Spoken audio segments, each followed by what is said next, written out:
बड़ी जानकारी आपको अंबाला के नारायणगढ़ से बता दें, जहां नारायणगढ़ में एक बार फिर गोली चलने का मामला सामने आया है। जानकारी के अनुसार गोयल स्वीट्स नाम की दुकान पर कई राउंड फायरिंग हुई है। हालांकि गनीमत रही कि जो दुकान का मालिक था उसकी जान बाल बाल बची। घटना को अंजाम देने के बाद बदमाश मौके से फरार भी हो गए, लेकिन इस पूरी घटना के चलते इलाके में दहशत का माहौल बना हुआ है। तस्वीरें सामने आई हैं घटना की, और देखिए किस तरह एक जो स्वीट शॉप थी उसको निशाना बनाया गया। जो गोली के निशान हैं वो साफ तौर पर नजर आ रहे हैं, और कितना ज्यादा नुकसान हुआ है इस दुकान में वो भी आपको नजर आएगा। लेकिन गनीमत इस बात की भी रही कि जो स्वीट्स शॉप का ऑनर था, मालिक था, उसकी जान बाल बाल बची है। लेकिन दिन दहाड़े बिना किसी डर के, बिना किसी खौफ के इन दोनों बदमाशों ने, हमलावरों ने गोलियां चलाई। कई राउंड गोली दुकान के सामने चलाई और इस दौरान वाहन आते जाते नजर आ रहे हैं। लेकिन इन बदमाशों को जरा भी डर पुलिस का, खाकी का नहीं, और गोलियां चलाने के बाद वहां से फरार भी हो जाते हैं। अब ये दो तस्वीरें आप देखिए इस पूरे घटनाक्रम की, दोनों को एक साथ देखिए, समझ आएगा। सीसीटीवी में फायरिंग कैद हुई है और कितना ज्यादा नुकसान हुआ है दुकान को, वो भी आपको यहां पर दिखाई देगा। घटनास्थल पर पुलिस पहुंची जानकारी लगने के बाद। यह आपको बता दें कि कई राउंड फायरिंग यहां पर की गई थी, एक दो गोली नहीं, कई राउंड फायरिंग यहां पर की गई और काफी ज्यादा नुकसान हुआ है इस पूरी दुकान को। लेकिन गनीमत इस बात की रही कि जो दुकान का मालिक था उसकी जान बाल बाल बची है।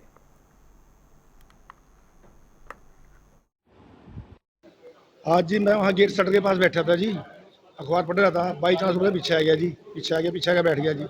इतना फटाफट गोलियाँ चली, दबा तब गोलियाँ चली जी कहीं सारी। मैंने कहा कोई शॉर्ट सर्किट हुआ होगा, क्या कारण होया।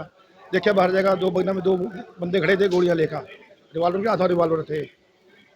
इतना भाई का गनमैन नहाना आया था यहाँ से, वो देखा उसने, वो पीछे भाग गया, उनके मैंने पीछे भाग गया। मैंने गनमैन कहा गोली चला मार, गोली मारने का उन्हें गोली कोई चलाई है जी। नौजवान बाइक पर आए और गोयल स्वीट्स पे शीशे पे गोलियां चला के भाग गए। मौके पे पुलिस पहुंची और सारी टीमें, जैसे ये हमारी टीमें हैं, क्राइम की टीमें हैं, सारी हम मौके पे पहुंची और इन्वेस्टिगेशन चल रही है। बाकी हमारी टीमें जहाँ जहाँ लोकेशन मिल रही है मोटरसाइकिल की, और उसके पीछे हमारी टीमें काम कर रही हैं।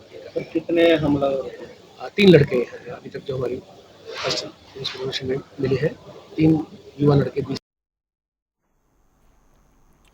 तो सुना आपने क्या कुछ कहना है इस पूरे मामले में प्रत्यक्षदर्शियों का और दुकान के मालिक का भी।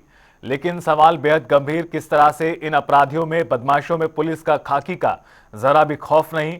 सरेआम दुकान के आगे खड़े होकर ताबड़तोड़ गोलियां चलाते हैं और फिर मौका देखकर फरार भी हो जाते हैं।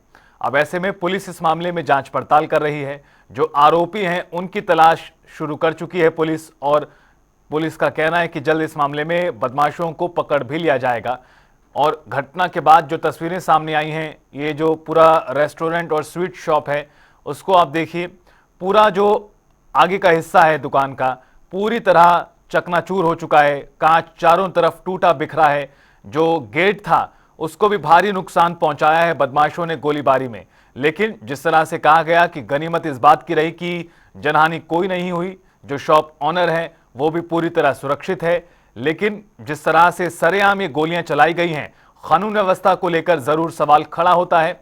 बहरहाल एक बार फिर इस तरह का मामला सामने आने के बाद सवाल और भी ज्यादा गंभीर है। आपको ये बता दें कि जो स्वीट शॉप का ऑनर था वो बाल बाल बचा है इस घटनाक्रम में। और नारायणगढ़ से हमारे संवाददाता राजेश वर्मा हमारे साथ जुड़ चुके हैं ज्यादा जानकारी देने के लिए। राजेश, जिस तरह की तस्वीरें सामने आई हैं, साफ तौर पर नजर आ रहा है कि गोलियां कई सारी चलाई गई हैं। क्या अभी तक इन बदमाशों की, फायरिंग करने वालों की पहचान हो पाई है? जी रितेश जी, आज सुबह गोयल स्वीट्स एंड रेस्टोरेंट पर कुछ हमलावरों ने गोलियां चला दी। लगभग 6-7 राउंड गोली चलाई, जिससे दुकान के शीशे टूट गए और उसमें मालिक बाल बाल बच गया जी अभी पुलिस जांच में जुटी है। राजेश, क्या कुछ जानकारी दी गई है जो दुकान के मालिक है उनकी तरफ से कि कौन हो सकते हैं? पुरानी रंजिश का मामला या फिर रंगदारी से जुड़ा मामला हो सकता है? कुछ दिन पहले उनके भाई को वेंकट गर्ग ने धमकी दी थी।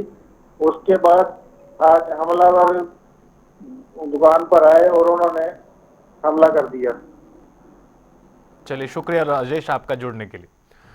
तो आपको बता दें कि फिलहाल पुलिस इस मामले में जांच पड़ताल कर रही है और पुलिस की जांच के बाद ही तस्वीर क्लियर हो पाएगी।